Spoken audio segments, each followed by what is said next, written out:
going to be profiling Reverend Enoch Davis, who was a trailblazer of our community.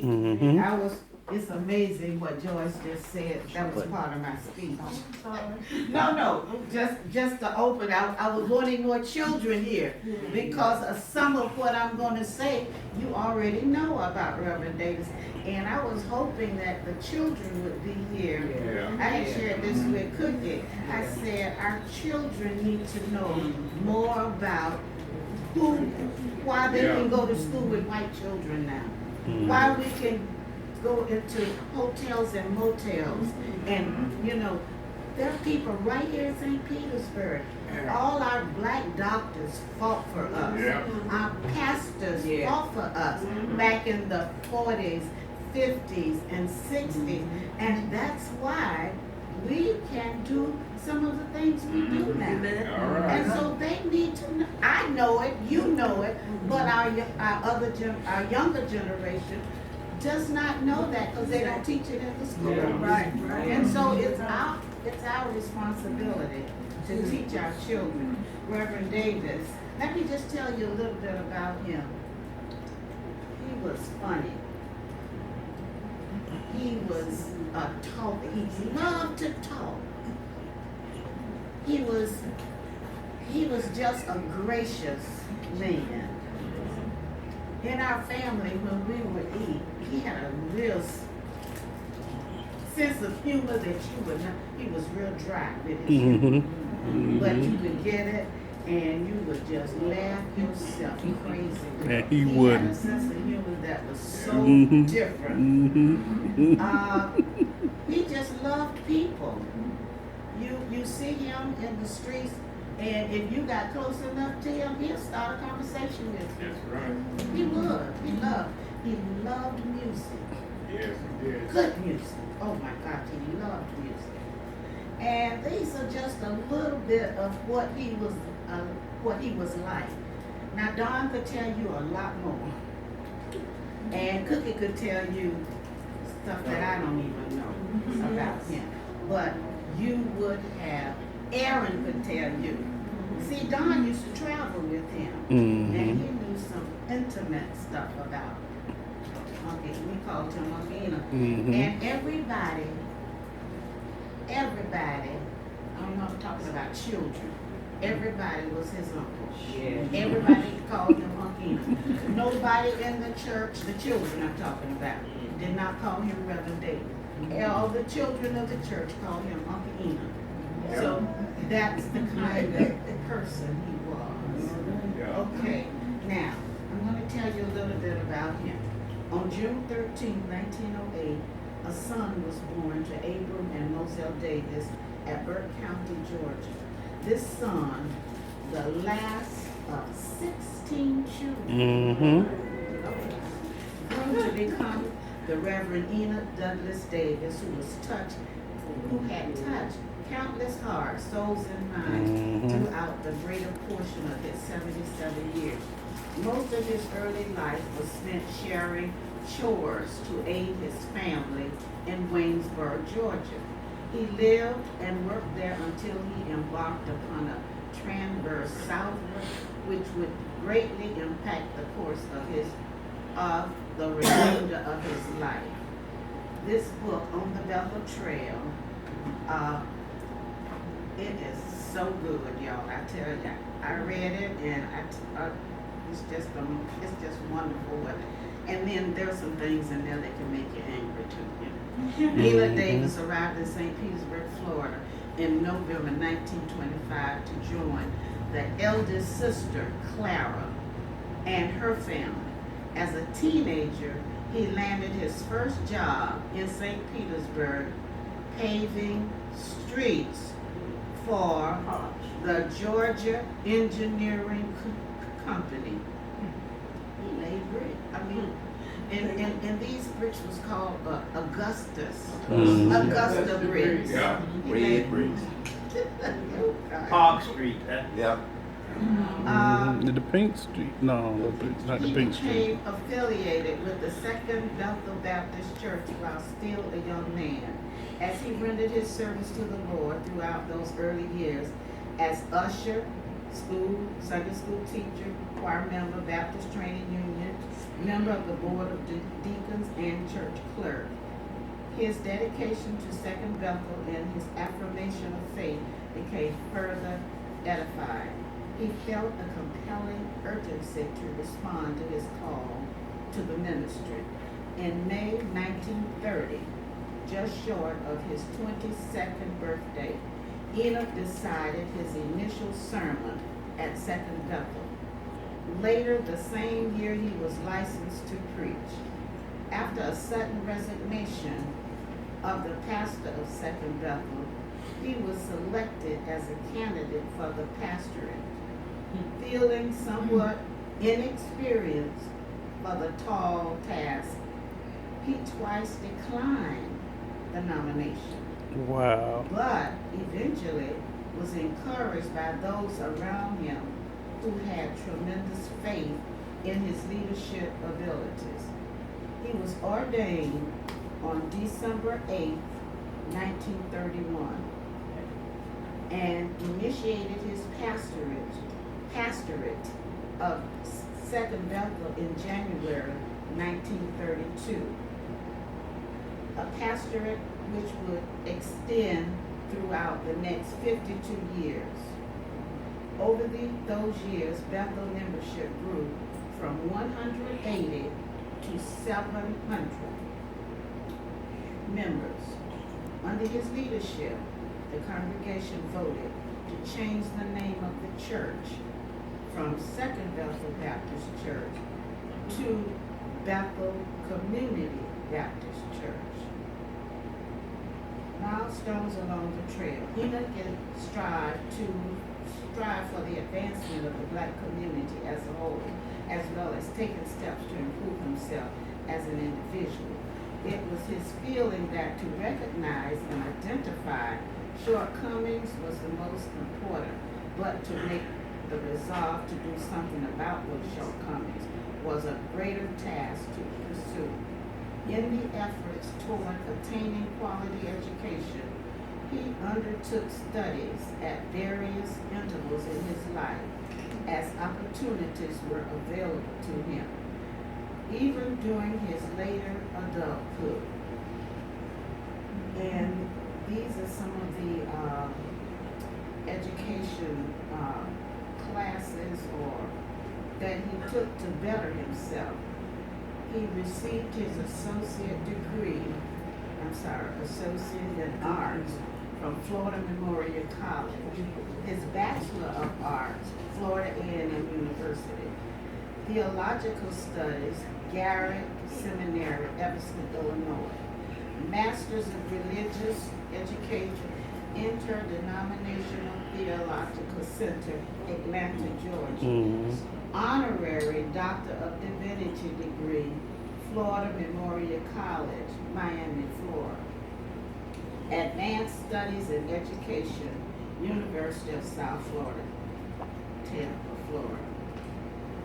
I'm not going to read all of this because these are just membership services, honors, and citations that he just received a lot. Yeah, he did. And I'm not going to read all of this because you know what? I need to share something on the Bethel Trail with you that we talk about obstacles in Sunday school last Sunday and in our lesson today. I just want to read some of the obstacles that he encountered during his ministry. He was involved in the civil rights struggle back in the St. Petersburg restaurants. He would do sit-ins at the restaurants. The St. Pete sanitation crisis. He was involved.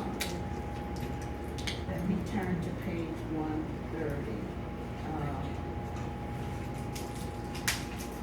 And I didn't know this for a while, that he was one of the persons, because back in the day when teachers back in the 30s and 40s and 50s, white teachers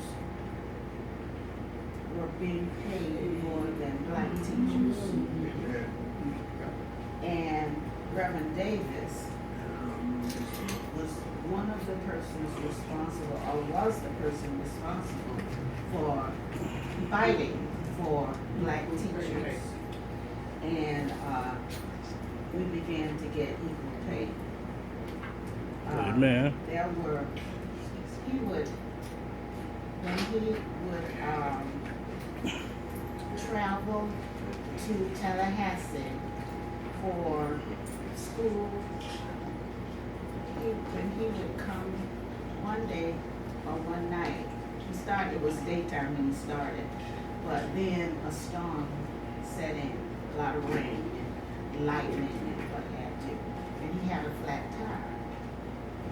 And he was going to change the tire with his jack, and then the jack collapsed on him. He was out in the rain. And there he was all by himself. And he would wave for people, passengers, people in cars to stop and help him. Nobody would. And along came one of those trucks that Dynamite drive, those big wheelers. This 18. guy stopped to help him, and he was white. And he stopped and helped him change his tire. So he asked the man, "How much do I owe you?" He said, "You don't owe me anything. I was glad to stop and help you." That was one of the obstacles. Okay, one time he was traveling and he saw this sign said cold orange juice. He stopped because he was thirsty alongside the road, got out of his car, and he proceeded to walk up to the place where the orange juice stand was. They stopped him. They stopped him and said, "May I help you?" He said, "I'd like a glass of orange juice. You stand right here and we'll bring it to you." So that was, and he did. Reverend Davis was the most calm, respected person you would ever meet. He did not allow people to upset him to the point where he lost his cool. He was cool. He was, and I think about our past president Obama. He had that kind of attitude, that quietness about him. If you, I guess, upset him, I guess he just held it inside. But he was a cool man. And I never heard him raise his voice. And so our children, I just wish some of them had been here, because Reverend Davis, when he was trying to get his degree, he ran into all kind of obstacles on the highway here in St. Petersburg, even at the junior college. He could not attend the junior college when he wanted to back in those days. And after a while, I guess it might have been in the 50s or 60s, 3 black kids went to the junior college to apply. And you know what they said to the kids? "I guess Reverend Davis sent you here." I guess Reverend Davis sent you here. No, they would not give them an application to attend. So these are the kinds of things that I wish I had more time. It's a lot. If you ever get a chance, and they have this book in the library, if you get a chance, read it, because I learned a lot that I did not know. And I just wish that my children. Is there something we can add to? Yeah, I'm gonna say something. some reason he was in the hospital for a checkup or something. So I went there to visit him. He said, Brother Bolden, our children need someone to work with them in music. So that's when I first started arranging music for young voices. He started me to do that. And then his wife said, Brother Bolden, we need to get someone interested in the Boy Scouts, get more persons involved. Through that I got involved. I also got involved with the Sea Scouts through Reverend Davis's wife. And Reverend Davis's wife is still alive. She's up at the fountains, and occasionally she's in a special department. And she's a dimension and all that, but still she recognizes when we talk to her who we are. So she's at the fountain where I live now, in a special department. And also, yeah, another term was used for Reverend Davis, I think, the Black Mayor of St. Petersburg. Black Mayor of St. Petersburg. And of course, with that, he has been threatened with all kinds of things going on. People were sitting in front of his parson and said, well, I'm not a Baptist, but I know one thing, they won't get to him. And this person had his gun right in his car. When Helen's dad had said he didn't need anybody up there because he would take care of his brother. And he sat in a chair with his gun Yeah. to keep anybody from getting his brother. And he was born on my grandmother's birthday. And also, Reverend Davis made honorary alpha. Oh, yes, that Honorary. was in, he was an honorary alpha by alpha. Is this when they broke ground on the church on 16th Street? Yes, yeah. Rev said this. You had something to say about it? No, it was just that when he would go to Tallahassee, because he had a driver, Drayton. When he had a driver, when he would go to Tallahassee trying to equalize teacher salaries, he had to go one way and come back another, because they were waiting on him. He was quite radical. And I say that in the face of some people today in the pastorate and what they are doing, they are courting more of the ways of the establishment. Reverend Davis wouldn't do it on the white man's terms. He did it on our terms. He was always for us. He was radical. No, He he was was, radical. he was quiet with it, but when he spoke Yes, stated. And Bella community is built today because Reverend Davis was able to talk to they would not listen to anyone else when it came to building the finances. Right, agree. They listened to, they said, have Reverend Davis come and talk to us. And that's how we got the That was he over there on Central at Perry Marsh. You remember Perry Marsh? Well, no, that's right. You know, Perry Marsh was It was a store, wasn't it? Bang. And I have to mention it because Perry Marsh, when they were trying to get the financing, you know, the Deacon Trust were trying to get the financing on their own. He told them, Go back. He'll deal with Enoch. He'll deal with Reverend Davis. They couldn't do it on their own.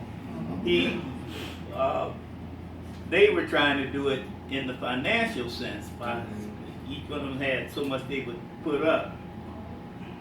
He did it on Reverend Davis's integrity. You see, and I mentioned Perry Marsh because my mama used to work as a maid for the Marsh family. And that's why when I went to Morehouse, Perry Marsh had given me some real expensive luggage and some clothes. And Dr. Rose had given me some clothes. And at Morehouse, I was considered best dressed, and I was the poorest thing there. But they had given me, Perry Marsh had given me those things, and it's also my mama, Perry Marsh, used to live out there near the dog track, near the golf course, and one day I had skipped school, was out there caddying, and my mama was on the bus, and she reached out and saw me out there caddying. She said, "You better beat me home." I had Mickey Mantle, baseball player, and Joe Scour, another baseball player. This was, my mama said we was right. I took them catches off and laid them right down there. I said,